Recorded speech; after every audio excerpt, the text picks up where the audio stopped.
Welcome. Hi, folks. Welcome to our event today. We have folks joining us over the next few minutes, so make yourselves comfortable, grab a drink, grab a snack, and we'll get started in just a few minutes. And I see some people already doing this, but we're going to ask that you just hop on mute once you have joined. I also recommend enabling speaker view if you have that option on your Zoom. Welcome. Hi.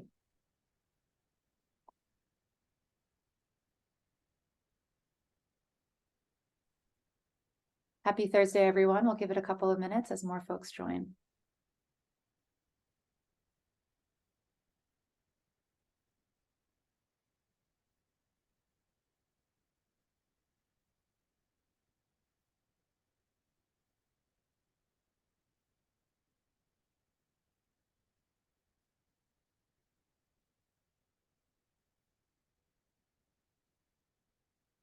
For those of you who are here, why don't you add in the chat, just tell us where you're calling in from.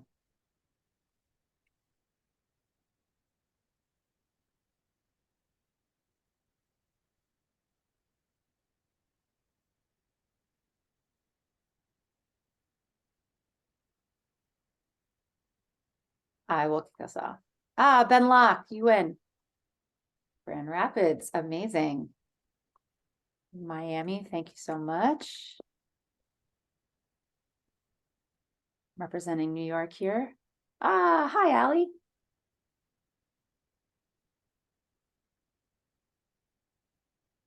Michigan, New York, Florida, anyone else?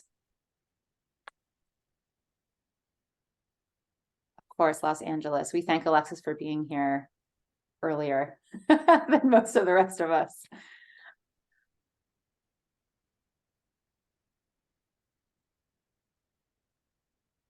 Marinac, hi, Sabeen. All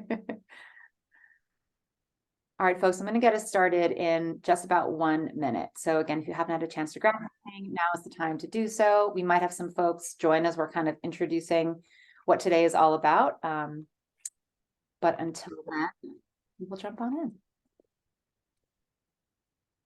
Welcome.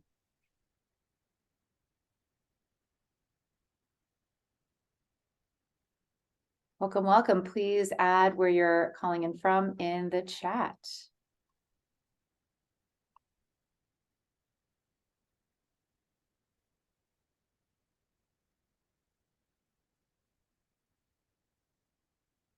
If you are a Harvard alum, also let us know in the chat. We're happy that all of you are here, but we're just curious what, for our group's purposes, what our alumni turnout looks like today.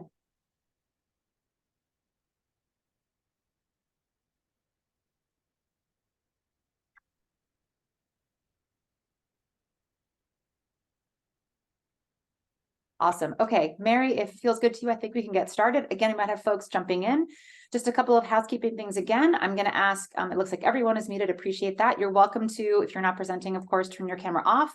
I encourage you to put on speaker view. It'll make it easier to track the amazing folks who are talking. And please feel free to add questions in the chat, whether they're technical for Mary or for myself. Then I'll talk a little bit once we get started about how we can engage with the speakers. But for now, over to Mary. Thanks, Ashley. And thank you to everyone for taking time to sign in and join our virtual event today. This event is called What Comes Next? Reimagine Your Impact. And it is hosted by the Harvard Alumni for Education Shared Interest Group. Our organization aims to really build a forum for alumni and also members of the public as well who are part of our sector to network and engage and learn with each other and alongside each other as we are continuing to better ourselves and furthering our professional learning in order to have the greatest impact that we can in the education field. So I am Mary Greck. I am an education coordinator for the North America region. And I also serve as chief of staff of the Education Trust Midwest, which is a nonprofit, nonpartisan research advocacy and policy organization based in Michigan. And our mission is to close opportunity gaps for historically underserved students in our state. So with that, I will pass it to Ashley to introduce herself. Thank you so much, Mary. I am Ashley Smallwood, Harvard Graduate School of Education, class of 2015. I am in the New York metro area, and I am an independent consultant. So I work for an organization called the Group Forward. We do organizational development work primarily for mission-driven organizations, including educational institutions, so training, facilitation, and strategy. And I have been many, many things in the past. Super excited to be part of the Harvard Alumni for Ed group as an engagement coordinator alongside Mary, really trying to create more spaces for us to convene in every sense of the word and share expertise and experience and hear from the brilliant folks that you're going to hear from today on the call. So I'm going to shift us into mode because really we're here to hear from our 5 experts. And so here's how it's going to work today in TEDx style. If anyone's ever been to a TEDx event or seen a TEDx event, the idea is you get multiple perspectives convening on a shared topic who have slightly shorter presentations. So each of our 5 experts today has chosen a different way to kind of talk about their experience. And we love that because it helps our brains stay fresh with each share. I'm going to talk in a minute about the topic, but just so you know, again, some additional housekeeping, you can use chat to ask questions directly of the speakers. They may or may not have a chance to respond to you while they're talking. They might choose to respond later on. And then if we have time for some Q&A at the end, which we plan to, we will pull some of those questions, as many as we can answer, that we won't get to all of them. So you have a chance to hear more from folks on the call. We also hope that you have a chance to chat with one another. If you hear something that you find exciting, we encourage you to add a fire emoji or a +1 emoji, anything to indicate that you like what you're hearing, which I'm sure will happen quite frequently. So when Mary and I were thinking about a topic for this event, we were really inspired by the stories of our peers who had really made some interesting shifts during COVID. We're trying not to use the words post-COVID because I think everyone's a little bit fatigued by that term. But the idea is that we all had this sort of unasked for reckoning over a number of years. And for a lot of people, that reckoning led to some pivots and some reflection and some reconsiderations of how they're engaging in the world. And so we've asked folks who've really been through that to share what that felt like. So this What Comes Next, Reimagine Your Impact is really about how do they connect to their passion and think about making impact in whatever way makes sense to them as a result of sort of that period of reflection. That is the most you're going to hear from me because I'm not here who you are here to listen to. I'm going to kick it off by introducing our first speaker. So folks are going to have about 8 minutes to chat, and then we'll sort of introduce in between. And I am thrilled to start with Cornelius Lee, who is a partner at Promise 54. Promise 54 is an organization that partners with, my screen is frozen. You know what, Cornelius, you tell us better. You work there anyway. He is truly a multi-hyphenate. He is also a graduate of the class of 2015 at Harvard Graduate School of Education. And so, Cornelius, I will pass it over to you. Yeah, thanks so much, Ashley. And I will get to more about Promise 54, but first I want to start at a human level. I like to say we're people before we're the work. And I think to understand the shifts that were made to Ashley's framing, kind of like pre and during post-ish, is to first understand who I am prior to the pandemic and some of the shifts that I made as the pandemic had some very challenging things that came from it. But I think I'm a glass half full person, and I saw some of the silver lining in it. But a little bit about me, Cornelius Lee. I use the he, him series of pronouns. I also like to throw in adjectives to keep it spicy. So my adjectives are fierce, fabulous, and focused. I was a former English teacher, so I have a knack for alliteration. A bit about me, I identify as a cisgender queer Black man. And those identities are important to me at the intersection of them and also distinct from each other. And I've spent a lot of time navigating and negotiating what those identities mean professionally in education settings, personally, which really lead to 2 of the people that you see on this screen. One above, Bayard Rustin, who was the father of the March on Washington. There's actually, I think, a Netflix movie coming out about him. But he's largely unknown. I think there's more notoriety now. He was Dr. Martin Luther King's mentor, but because he was an out gay Black man, they really wanted him to be more in the background and not associated with Dr. King. But I believe in this quote about love and being human and authentic is really what helps us connect. I think a lot of us are educators, know this to be true, given the sort of vocation we've been called to do. And then the others at the bottom here, James Baldwin, I like to say I am my identities, and those are so important, my feeling and identities that I just shared with you all, but I'm so much more than that. And so a bit about me personally, and then I'll get into some of the kind of brass tacks of work and impact, is that on the screen, I'm a narrative person. This is the prettiest slide you'll see, and then it kind of goes downhill on the aesthetics of the slides, but there's like at least some things on them. That's my fiance, Charlie. I like to call him my spicy white. We've been together for a decade, just recently got engaged. We're on our own timeline here. My sisters are there in the middle.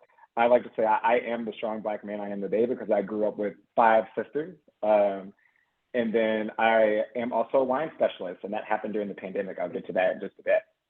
And so Baton Rouge, there's a tale of 2 cities in my origin story and why I ended up in education. I grew up, first part of my K-12 experience in Baton Rouge Public Schools. And then the second half of my K-12 experience in Plano Independent School District. They are 2 very different places. Some of you, I think at least one person on the call taught in Baton Rouge. Baton Rouge, predominantly Black, low socioeconomic status for most of the students. I was a like straight A student there, did really well. Switching to Plano, predominantly white, wealthy district. I was soon recommended for special education services. So a straight A student in one district, and then being referred to special education within a year. And the one thing that changed was the zip code, right? My family was the same. The values around education was the same. It literally was resources that changed. And something that became important to me on that, on my journey in Plano, which I eventually did not go into special education services. I had a teacher that said, you have a knack for talking. How about we put you in speech and debate? And so was in speech and debate, ended up getting into the honors in the AP track. And then this quote by Aristotle, which is still in my personal email signature, is education is an ornament in prosperity and a refuge in adversity. And I believe that to be true for myself and my own journey, as well as my students and my family. My family mostly attended Baton Rouge Public Schools. I'll say I'm the only one in my family to have graduated college out of my sisters. I now since then have a sister that's gotten her PhD later in life, but at the time was the only one. And I think that very much was given the kind of different school systems and the resources provided. So that led me to teaching. Was Teach for America Chicago many years ago. And that's like my very first student there to the left. And then that eventually led me to wanting to become a school leader. And so went through that's what led me to Harvard. And that's my class there, BCE, best cohort ever. I know like there are other programs out there, but school leadership was pretty cool. I see the faces. And so after I came back from Harvard, the plan was to be a principal. I wanted to go into Chicago Public Schools and be a principal. And within my first year, I got slammed with an incident that would heavily impact me. A student in Chicago Public Schools, Laquan McDonald, was murdered by an officer. And that officer's kids attended the school that I was the resident principal of. And this is where there was real tension between an organization that said we believe in racial equity and even the tough parts of that. And then when the rubber met the road in this particular incident, it was a gap between espoused values and enacted values. So I, as the leader of that school, the staff was predominantly white. It was a working class neighborhood on the west side of Chicago, but most of the people who attended the school, the parents were police officers, firefighters, so they very much were on the side of the police officer. And I was the Black leader in the middle of this, having Black children, Black staff, which were very few, coming to me and say my colleagues are wearing I support the police shirt, right? Like there was a lot of tension in the school. We actually had a Chicago Public School security team there on site for multiple weeks. I tried to push that we can come together and have a conversation across lines of difference. CPS and I had a difference of opinion about that. And eventually I was let go from Chicago Public Schools. And that was a huge blow to me to kind of be pushed out of the district when I was trying to push for real racial equity. But that's not the end of the story. I ended up at Promise 54 because I'm like, there must be an organization. Oh, I'm trying to check my time here. I should probably monitor that. 2 minutes up. Okay, I'll hurry. Almost done. And so I kind of did some soul searching. I'm like, there has to be an organization out there that really is dedicated to racial equity and not in this performative way, or I'm going to like slap some values on a website sort of way or some pamphlets. And I found Promise 54, which is an organization that is working on behalf of a mission of Promise 54 is I'm just going to skip to this slide, is the Brown v. Board of Education decision, is really saying that we never really made that promise, right? That was the promise to desegregate schools, get the mindsets right with the adults who are serving our kids, and we haven't met that promise. And so we work on behalf of school systems, ancillary school organizations such as nonprofits that support students, to really help try to get as close to the outcomes that we thought would come out of that decision as possible. And so I'm a partner at the firm here, where I lead some of our portfolio work, as well as some enterprise-wide initiatives in our programmatic codification of the work we do out in the field. This is just a brief overview of this, and I can send this out for folks who are interested in what Promise 54 does. I won't go into depth here, but we work, I think there's many levers that need to be pulled in order to move the needle here. And so we work across a multifaceted approach here. And a full circle moment, this is my last slide, is passion and purpose. As I said, my time with CPS really burned me. I think there was like some organizational PTSD. I had imposter syndrome. I started to doubt my own leadership. I started to doubt, should I have pushed racial equity that strongly? And full circle moment, years later, I just did a project with Promise 54 for Chicago Public Schools. And it was amazing to go back into schools. I think some of that kind of lingering PTSD I have from that experience is mitigated, knowing that the very work I was trying to push as a resident principal in the district is the very work I ended up doing on a much larger scale with community members in the very district that I hoped that it was done in. And that's the thing about impact, to really shift, what do we have the capacity and space for? I think what I learned throughout the pandemic is I have way more, I didn't have a lot of slack for embracing humanity, embracing possibility. I think I was very heavily programmed prior to the pandemic. And I think what it taught me is that you got to hold people close. You got to forgive people. You got to let things go that aren't serving you in terms of the energy that you want to be true in the world. And so I think I did a lot of healing during the pandemic for some scars that allowed me to actually create more capacity. And I got specialized in wine. And so I'm a sommelier who also talks about wine and equity. So if you ever want to discuss rosé and racism, I'm your guy. So that's a bit about me and sort of the impact that I'm making through, wine and the hospitality industry, as well as, my work here at Promise 54, kind of centering diversity, equity, and inclusion and systems change for education institutions. Thanks so much. Amazing, Cornelius. Thank you so much for sharing your story. And like I said, true multi-hyphenate. Really appreciate you kind of sharing with us that full circle moment, especially. If you've got questions for Cornelius, you can add it to the chat. He is hopping on a plane shortly, but we will make sure the questions get to him afterwards, and really appreciate you being here with us today. So thank you. Okay. Yeah, thank you all so much. Wonderful. I'm going to pass it over to our next speaker, Alexis Stern, also from Harvard Grad School of Education class of 2015. She is the founder of Alexis Stern Coaching and Consulting, which provides solutions and support for curious and growth-minded leaders and organizations. So really deep leadership coaching work. She's also a former classroom teacher and administrator. So Alexis, I will pass it off to you. Thank you. And I'm going to start by challenging what Cornelius said. I would say that the learning and teaching cohort was the best, but everybody has their opinions. But it's so nice to be here, and I'm just going to jump right in.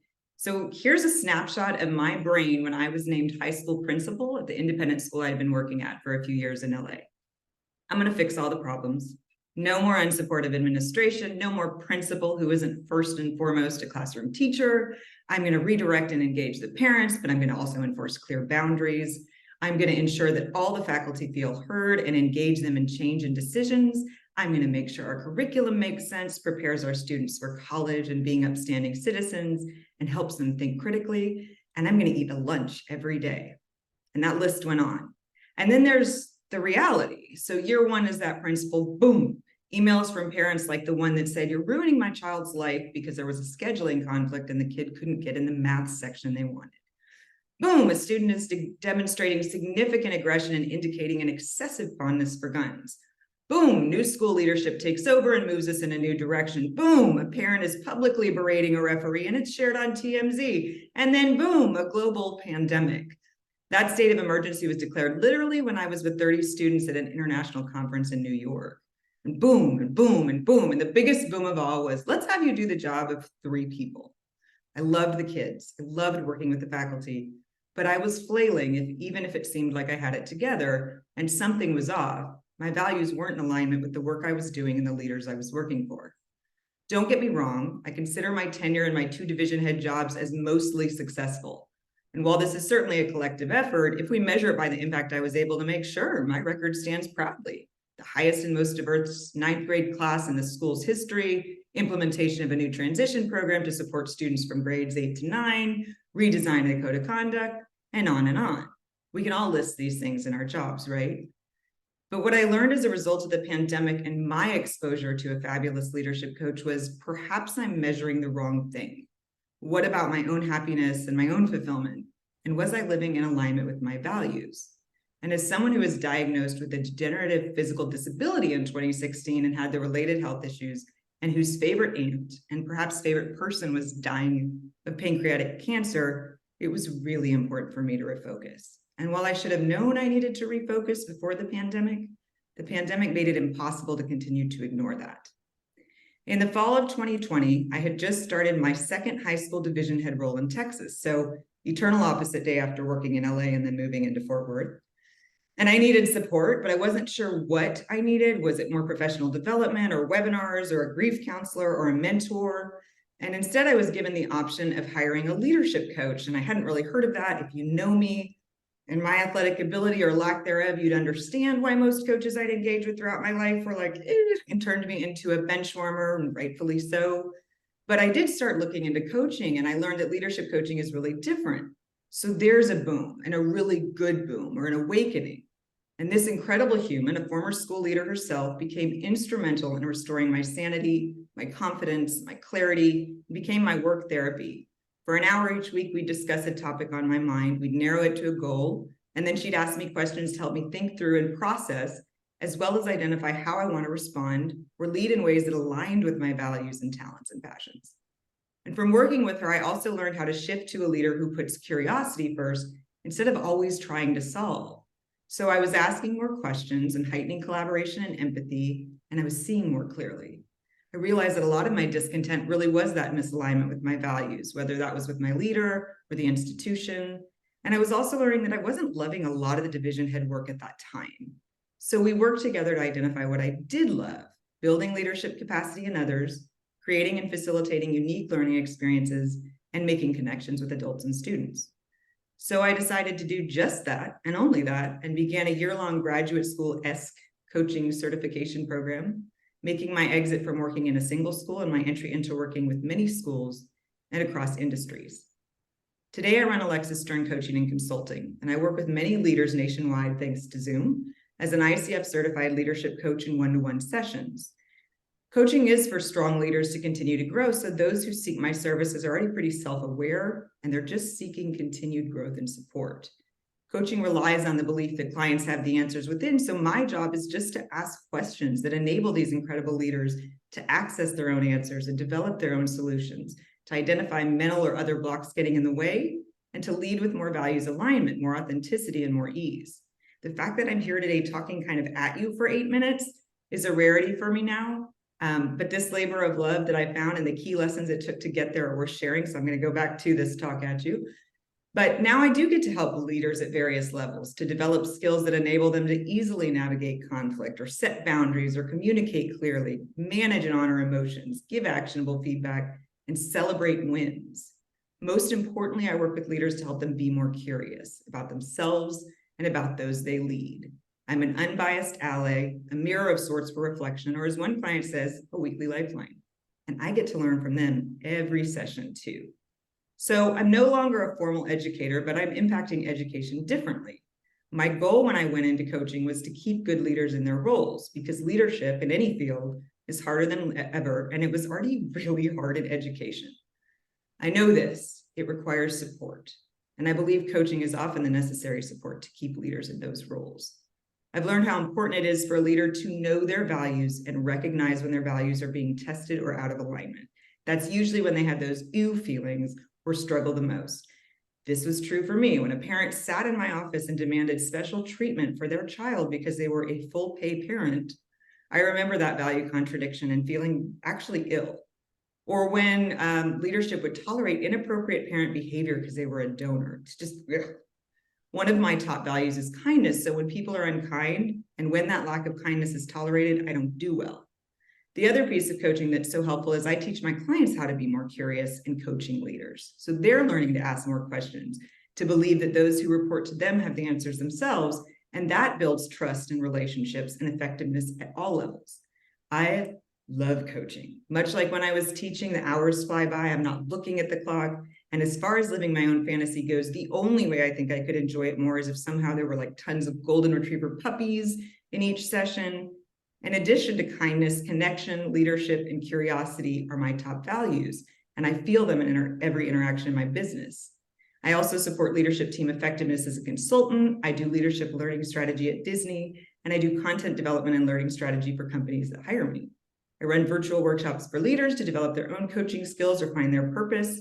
I get to do a lot of disability advocacy work on the side, and even though it's a lot to build a business while you work full-time, I actually have work-life balance.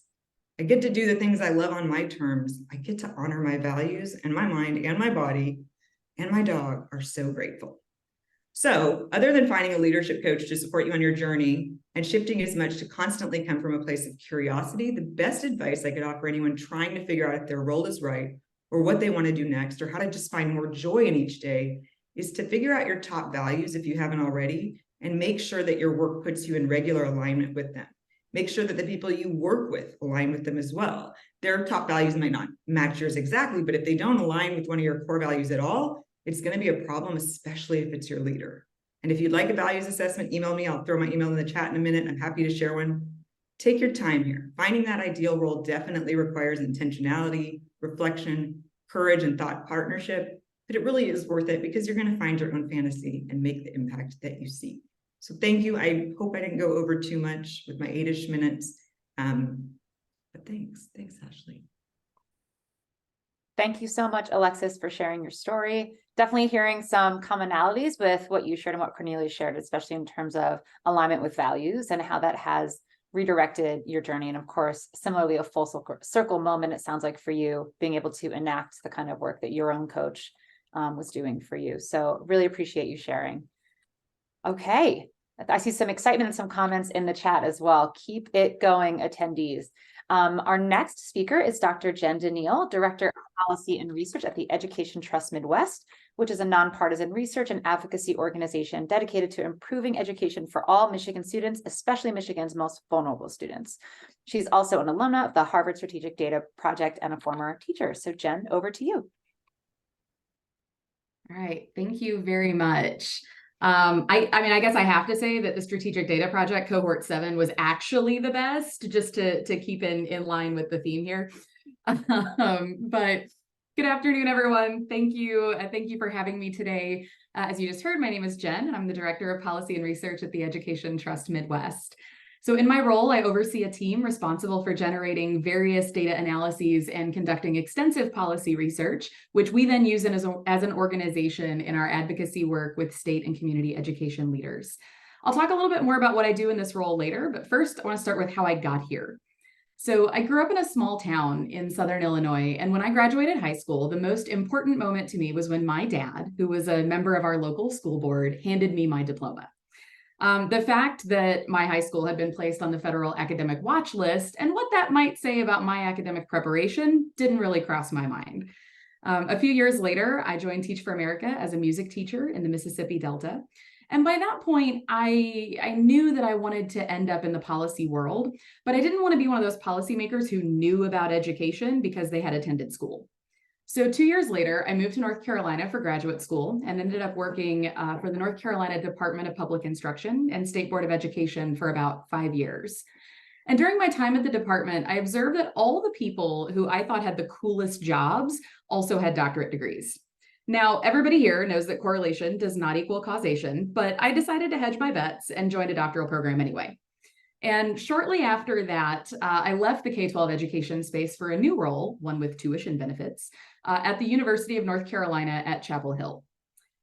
So when UNC's campus closed down on a Friday afternoon in mid-March of 2020, I, like many other people, sat my laptop on the kitchen table and planned to be back in the office within a few weeks. Obviously, that did not happen.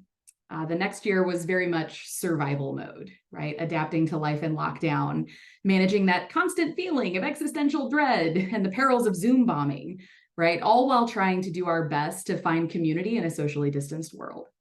And although I had wrapped up my doctoral coursework in the spring of 2020, I didn't really start writing my dissertation in earnest until about the summer of 2021.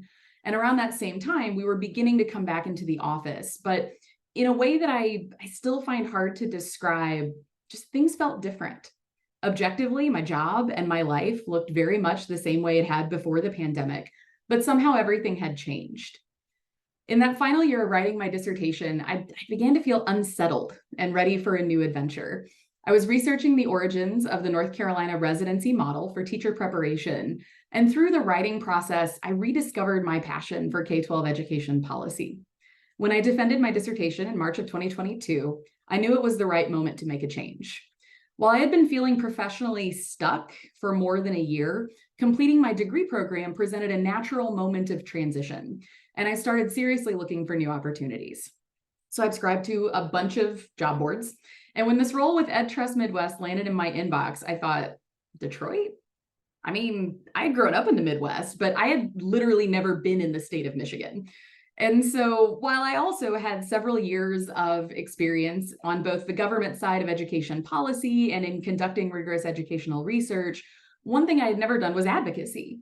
So entering into the world of community partners and coalitions and funders represented a new challenge, as well as a serious pivot in terms of skills.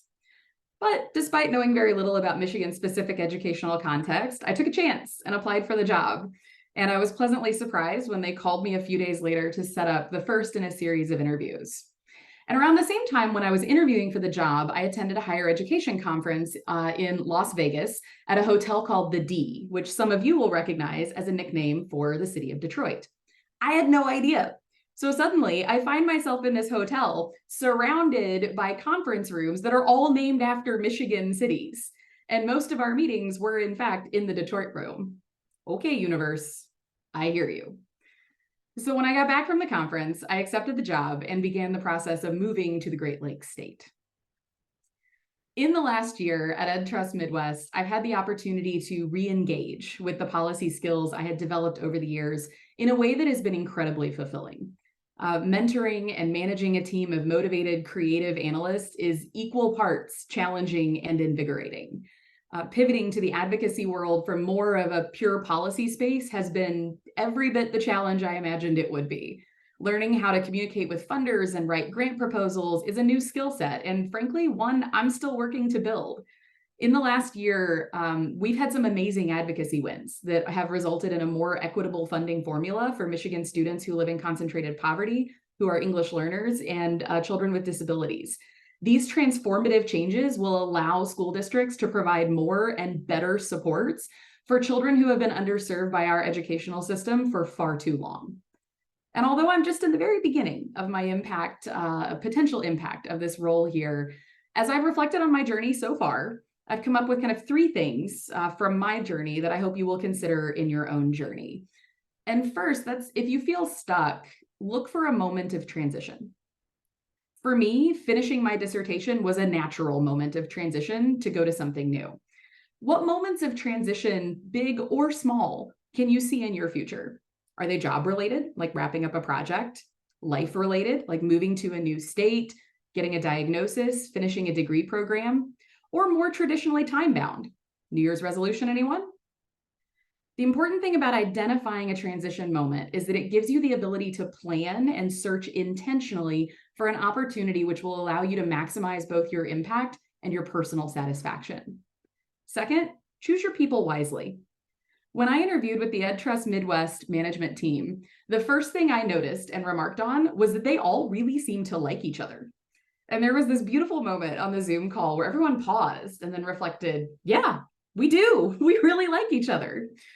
Especially if you're making a big move geographically, personally, professionally, surrounding yourself with good humans makes all the difference in the world.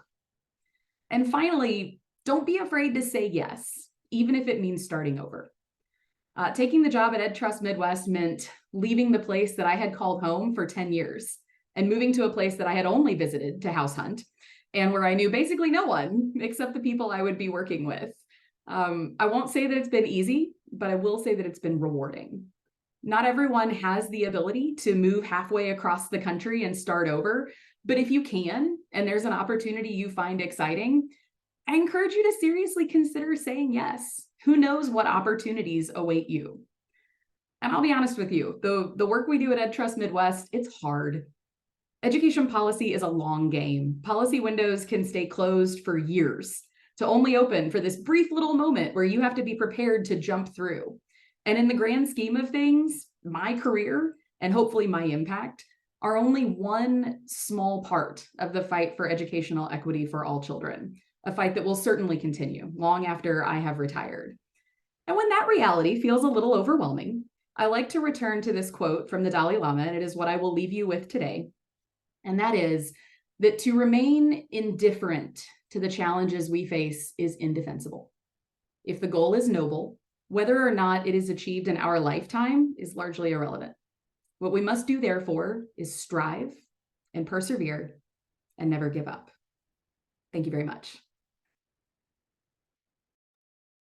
Thank you so much, Jen. What an inspiring note to end on. I think a lot of us can relate to how you're talking about this moment of transition. There was a lot of forced transition, right, in the time of the pandemic. But being able to see that from a positive and constructive perspective as an opportunity, I think, is a really great lesson for all of us. So really appreciate you sharing your story as well.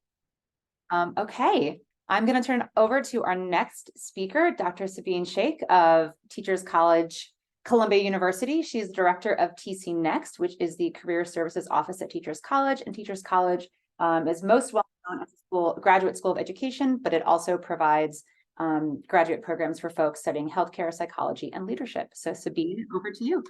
Thank you so much, Ashley. I'm so excited to be here. I'm going to just quickly share my screen and hopefully everybody can see it. And just put it into power presentation mode. Okay. Everyone can see presentation mode, just my screen? Beautiful. All right. So I'm really excited to be here today and really talk about what comes next in reimagining your impact.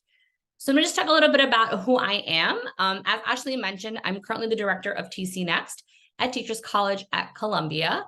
I have an EDD in Educational Policy and Leadership and a master's degree in Mental Health Counseling. And that's going to come in really important as I kind of talk through my points. I've been in the space of higher ed, student affairs, career, and mental health and nonprofit for over 10 years. And I've also worked as a faculty member in undergraduate and graduate areas. So who am I outside of work? I am a first generation Pakistani American in both the undergrad, the master's, and the doctoral level. I'm the aunt to these two beautiful girls. They're the most beautiful girls in the world. I will not take no for an answer. And then I am a born and bred New Yorker, born and raised in Astoria. And so when I really think about my career path and where I am today, one of the first things that popped into my head is that since COVID, I am so tired. How many of us are tired? Let's see a raise of hands. However, I didn't feel as tired before the pandemic. And so when COVID hit, I started really reflecting on what was going on. Why am I so tired? As Eeyore is saying that my tired was tired. Because the world not only shifted, but we realized that when it comes from work from home, for those of us that were privileged to do so, there was no boundaries. We were working out of our kitchens, out of our living rooms. I've had students that I was coaching that were taking appointments out of closets and bathrooms. There was no sense of normalcy. We weren't going out. We weren't doing anything. And folks sometimes were like, I don't understand, Sabeen. Should I not feel better because I'm home all the time? But because of those lack of boundaries, that was really impacting us from a holistic standpoint. For me, I was working from home. I moved into a different state. I went from working on Long Island to working in New Jersey at Rutgers, Newark, and I was working long hours because I was working from home. Homework, everything was kind of muddled together. But for me, work was always working, right? Work worked for me. I spent a lot of time there. And looking at this slide gives me a little bit of anxiety, right? This is every organization I've ever been a part of, I've ever attended, but I was really good at it. However, the irony comes in is that I spend all day helping students and professionals find their career passions, their values, and what they want out of work, but I was not feeling valued. I was not feeling a passion in what I did. And that really hit me because I spent all of my time. That was what my identity was wrapped into. Was I tired a little bit because I was aging? Possibly. But also it was because I lost that passion. I lost the drive for what I was doing. So kind of as the pandemic was ending, I shifted over to work at Teachers College at Columbia when Ashley, one of our hosts, had hired me as a coaching and programming person in the office. That gave me the opportunity to really take a pause in my life and think about my career path and how that parallels ones that we talk to students about. And so one of the things that at Teachers College, we're really based upon wellness and health and thinking through ourselves as holistic beings was to think about the 8 dimensions of wellness. And when I sat down and I really thought about what was going on, I realized I had no drive because every single one of these dimensions of wellness was not working except my occupational one, because that was all that my identity was wrapped into. Emotionally, I wasn't really listening to my therapist, right? Which is ironic because I'm a mental health counselor. We would talk about the same things over and over again, the same issues I was having at work, but I wasn't feeling motivated to make changes. Spiritually, as a practicing Muslim, I would tell myself, I need to do better. I need to pray more. But I, again, didn't have that internal locus of motivation to do anything. Intellectually, right after I graduated with my doctoral degree, I didn't want to pick up a book. And I'm one of those people that loves to read. I didn't want to, right? And I coughed it up to, it's because I have fatigue from getting this doctorate degree. Physically, COVID made me gain a lot of weight. I was eating really unhealthy. I was trying to cope with the world around me. Environmentally, I wasn't going out. I wasn't traveling as much. We were all stuck at home. We were afraid, right? We were meant to feel afraid to leave. Financially, it's very easy now to order things, right? We were all ordering online. We weren't really thinking about our finances. And then socially, we weren't seeing other people. So really spending time reflecting on why I felt this way, I realized is that I need to take a pause and make small changes because I can't be a successful leader and advocate for students to find value and passion in their jobs if I didn't have that myself. I felt like a hypocrite. So I started making small little changes in my life, and that had to start with myself, right? So I first thought about who am I as a leader? And as Ashley had transitioned out of Teachers College and I stepped into her role, I really had to think about what were the skill sets that I needed to fill these big shoes, right? What were the things that I needed? What did my staff need from me? And how do I lean on my staff to really use their strengths to be able to pivot our organization forward? TC Next is a rebrand of the Career Center at Teachers College at Columbia. We were in this beautiful space of being a career center in a historic Ivy League institution, but also being full of new ideas. And so how did I want that legacy to continue on? So I spent time thinking about what leadership trainings would be really beneficial to me.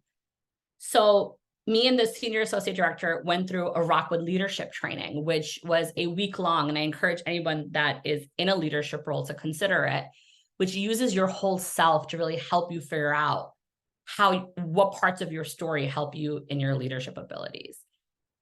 And really relying on the folks that were on my team and not saying that I can do it faster. I don't want to bother somebody else. I'm not going to bug them, to really think about delegating tasks. I started to spend time outside. As a native New Yorker, I didn't really spend time outside, right? I lived in the concrete jungle. I grew up taking subways. But I started to reconnect with nature, taking walks. I moved up to Westchester, which has a lot more greenery and water than where I was used to growing up. And then I started really focusing on my overall health. What was I eating? Was my plate colorful enough? And I knew that diet culture was never going to work for me as somebody who struggled with an eating disorder. But I knew that I could make my plate more colorful. I knew I can consider eating a more balanced meal and not punishing myself for having that cookie or ice cream. all these things came together and really helped me feel balanced and grounded in my work, which then in return helps me in my job. And so my team and I created what we call the Graduate School of Education Curriculum for Career Development, which is called the TC Nexus, which is grounded in career development theory and 8 dimensions of wellness. We encourage students to really think about their holistic wellness in this curriculum as they think about their career and professional development. Because as I mentioned, if I'm not well, I'm not doing well at work. Parts of my life are not working, right? I was kind of a robotic machine. So I encourage everybody on this call to really think about never giving from the depths of your well, but from your overflow. If you have an overflow, you're able to give to others. You're able to reignite that passion. But if other parts of your life are not fulfilled and you don't feel connection to, you're going to have a hard time. And making yourself the priority, because at the end of the day, you are your longest commitment. We sleep with ourselves at night. We sleep with our thoughts. We really are our longest commitment to ourselves. So we need to prioritize what we're doing. Then in return, making these small changes will really reignite your passion and help you feel like a better, more holistic professional. Thank you so much, Sabeen. It's so helpful to see a framework for this elusive thing that we think of as wellness, and actually being able to put some structure around it, I think can be a really helpful way of thinking about it for ourselves. And this idea of overflow, I think, is really well. So as you can see, we have some great speakers. And then, of course, I am very pleased to, last but certainly not least, introduce our final speaker, Peter Walblay, who is an evaluation and research specialist at Grand Rapids Public Schools in Western Michigan. Peter is also a former classroom teacher, and we're really excited to hear what he has to say to close us out. So Peter, I turn it over to you.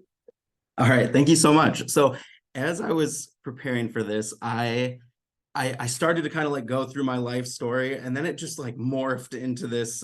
I guess like I'm gonna give this kind of like almost like speech to you guys. That's kind of what this became. And really what it comes down to is I am currently in my first role outside of the classroom. So honestly, I'm kind of like wrestling with what this means. And so I hope that it's useful to some of you. And I feel like it just kind of, it focuses more on like my philosophies, getting more in touch with what some of my goals were. And I feel like my path has kind of taken some like unexpected things just by walking through some doors that have opened. And so, yeah, so that's the direction I'm going to go with this. And so first and foremost, I want to thank everyone for being here today. I'm truly honored to be participating in this event, and I'm humbled by the opportunity to share a little bit about my journey, a story that I am very much still writing. As Ashley said, my name is Peter Walblay, and I work in the Grand Rapids Public School System, a district very near and dear to my heart. And other than waiting tables and bartending through college, my entire professional career has been in the field of education. Currently, I serve in a district level role where I am working to maximize the impact programs and community partnerships can have on staff and students. However, while I was introduced by this new title of evaluation and research specialist, I must confess that I still identify first and foremost as a teacher. It is a bit strange, but I find that I still introduce myself as a classroom teacher, or at least make some type of reference to this time in my life. Someone will ask what I do. I'll throw out the vague phrase of working in education. And before explaining my new district level position, I'll frantically say something like, oh, I was a teacher for 9 years, or I just recently left the classroom, so on and so on. I don't know whether to call this an identity crisis, a product of nostalgia, or maybe even the result of a little bit of guilt, especially because for the last decade, I was conditioned to think of administrators as being on the dark side. But the reality is, this just seems to be where I'm at in this whole growth process thing we are talking about today. After all, my teaching career gave me countless amazing memories, opportunities to work in Louisiana and Columbia, and it was teaching that eventually helped me to plant roots back in my home state of Michigan. Not to mention that I honestly don't think there's anything quite like a teacher high. Watching students accomplish their goals, learn new things, ask insightful questions, and become immersed in their passions is something very few careers can provide. Plus, there is the added bonus of greeting a student in public and watching their whole world shatter as they just can't imagine how you can be existing outside of the classroom, that the only identity you could ever have would be as their teacher. I'm starting to think that this identity crisis thing I'm going through has a bit more merit. After reflecting on these realities, I'm struck with the reminder of how easy it is for one's job to become their identity. While this is often a testament to the effort and time devoted to the profession, in many cases, it can cause a loss of focus or feelings of being overwhelmed. Needless to say, the COVID-19 pandemic only amplified these emotions for me. Being confined in my house for months certainly provided endless opportunities for soul searching. Prior to the pandemic, I had taken the steps to pursue my master's degree and was committed to continuing the process during and after lockdown. Initially, this was simply something that I felt I had to do. But as I progressed through my courses, I realized how important this experience was to me. While the content of the courses was valuable, it was the connections I was making with my peers that was fueling my excitement to continue down this path. Teaching, like any profession, can be isolating at times. No matter what career we may have, it is all too easy to hunker down, stay in our lane, and stick to routine. And this is certainly not a bad thing. But I quickly found that my interactions with my classmates were fueling my creativity during my workday, and my students were benefiting from it. Speaking and learning from fellow peers that shared in my passion gave me an entirely new look at my profession. These experiences challenged me to work to be the best I could be and gave me a hunger to learn more. That is not to say that it was smooth sailing the entire time, but rather the energy it took to attend those sessions was returned to me tenfold. It truly seems that being around other passionate individuals catalyzes one's own passion. Essentially, passion fuels passion. In my short career, I've found that stepping out of my bubble must be a conscious and intentional effort. Honestly, this is not always possible to do completely on our own. As I mentioned, being around passionate people gives you opportunities to revisit and reflect on your own goals. It reminds you of the importance of grounding yourself in your why. In my experience, once I made the decision to branch out or pursue new avenues, the people I met in the process were who helped to sustain my inspiration and keep me on my desired path. I think that sometimes people think that pursuing degrees is the only way to reimagine your career path. As I enter into my doctoral studies, I certainly would agree that this is an exciting route to take, yet it's not the only option. Exploring opportunities to anchor myself in my community truly helped to redefine my goals. Working with nonprofits such as EdTrust Midwest, Teach Plus, the Diatribe, the NAACP, and many other local, national, and state organizations reminded me of the importance of using passion to revitalize one's identity and purpose. These experiences epitomize the fact that education is not just about pushing through standards, but about building and fortifying bonds within the community. Working through a global pandemic further amplified the struggles that too many students face each day, inside and outside of the classroom. My students inspired me and made me want to continue bettering myself as an educator and leader so that I can improve the educational systems while empowering them to accomplish their future goals. No matter what job title you may have, as educators, we have the power to leverage our positions to create positive systemic change. My experiences so far have shown me how crucial it is for educators to work to combat inequity and push for progress. We can play a large role in revitalizing and empowering communities through education. Education is power, and students need to feel represented and celebrated by their peers, districts, curriculum, and community. It is our job to work to equip ourselves with the skills and knowledge to make this happen and insert ourselves in areas where we can be influential. As I have worked to push myself outside of my bubble, I've quickly realized that those aspirations have been the foundations for my why, my passions, the reasons I entered the field of education to begin with. Yet it took reflection and risk to reignite my connection with my goals. I was reminded of the importance of continuing to strive to enhance my global perspective while challenging myself to remain curious and inspired. And this was strangely not always easy to do. I find that teachers, principals, and honestly, anyone working in education at all, or anyone working in education, position themselves in places to advise others to follow their dreams. We push a growth mindset approach to new tasks and preach the importance of being lifelong learners. I was no exception to this reality, but I started to notice that I was so quick to teach my students to challenge themselves and continue learning and growing, yet I often didn't have the energy or self-worth to give that same dialogue to myself. This didn't seem fair, and I vowed to change that mindset so I could practice what I preach. Overall, I hope that at the very least, this speech can serve as a little bit of inspiration to any of you out there wanting to reimagine your path. I certainly do not have all the answers, and I am very much still stumbling through this post-lockdown society that we have created. But at the end of the day, I found that sometimes the hardest part was taking the initial step. While our careers do become part of our identities, I believe that from time to time, it is okay to reimagine what that identity can be. It is important to stay curious and passionate, and in doing so, we can create opportunities for ourselves to maximize our impact. As I said before, being around passionate people fuels our own passions. Events like this one remind me of that fact. Again, I want to express my gratitude for the opportunity to speak with you all today. I'm so excited to continue learning from you and hearing your stories. Thank you for the work you do in our field and the impact you have on our communities. I hope that you find time in the coming months to reflect and reimagine all the possibilities that education has to offer. And most importantly, I hope that you remain passionate. Thank you so much. Peter, thank you so much. What an inspiring close for us, this note of passion, and heard so many themes that we have been hearing today around identity is a really fascinating one. I don't know if you saw in the chat, but lots of people resonated with but I'm a teacher. What do I do with that? So again, really appreciate you sharing your story, especially as you mentioned, you're still somewhat in the midst of it. We are so grateful to have had such incredible people doing incredible work. And also thank you for sharing so much of your whole selves with us today. I think that's a really important note and lesson for all of us working in space as humans. I'm going to pass it off to Mary for our closing activity, and then we will thank you all and hopefully see you at a future HAED event. So Mary, over to you. Thank you. And thank you so much to all of our speakers. Peter, you said passion fuels passion, and then I'm so feeling that today after listening to each of you. So thank you. To close out, we are wondering if each of the speakers could share a piece of advice or a takeaway that you took from another speaker today that is fueling your passion. How is their passion fueling yours? So I'm wondering if, Jen D, are you willing to start for us?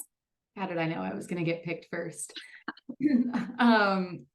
I just so resonated with everything that Sabeen was saying about being so tired and all and all of the things that you did and the way that you reflected on so many different aspects of your life to really work towards true wellness. That is reinvigorating my passion for more wellness in my life. So I thought that was wonderful. Thank you. Jen, you get to pick who you pass it off to. Well, since I was just, talking about how great Sabeen was, I'm just going to go ahead and hand it to her. Thank you so much. I do want to say it is thank you so much for that, Jen. That's why I said that being a mental health counselor brings such a different perspective to career. But it's about seeing other people's passions, right? And that's what Peter was saying. It's like when I see like my staff and folks just really loving what they do, it just reignites that for me. Like I want to get back to that. And that was really inspirational for me. So thank you, Peter, and I'll pass it to you. Thank you. And yeah, I mean, echoing what everyone said, just I really loved just the transparency from everyone in sharing their experiences.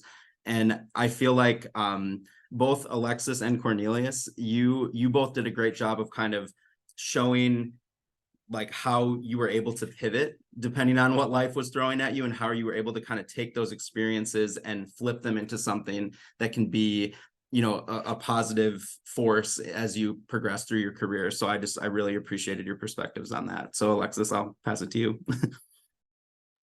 Well, I'm going to throw it back because I think this idea that passion is contagious is so important to remember. And it's that way you find your flow and you find those moments of like, you're both in it, but you're also grateful for it and experiencing it outside of it. And so I loved hearing and being reminded of that. And I loved, give from your overflow. There's so many things. We could do this all day. This was fabulous. So thank you for letting me learn from you all. And to Ashley and Mary, this was wonderful. Thank you so much. And thank you again to all of the speakers and everyone who joined us today. We hope that you are leaving feeling inspired and energized and ready to build a pathway to greater impact yourself. So thank you all. Have a great day.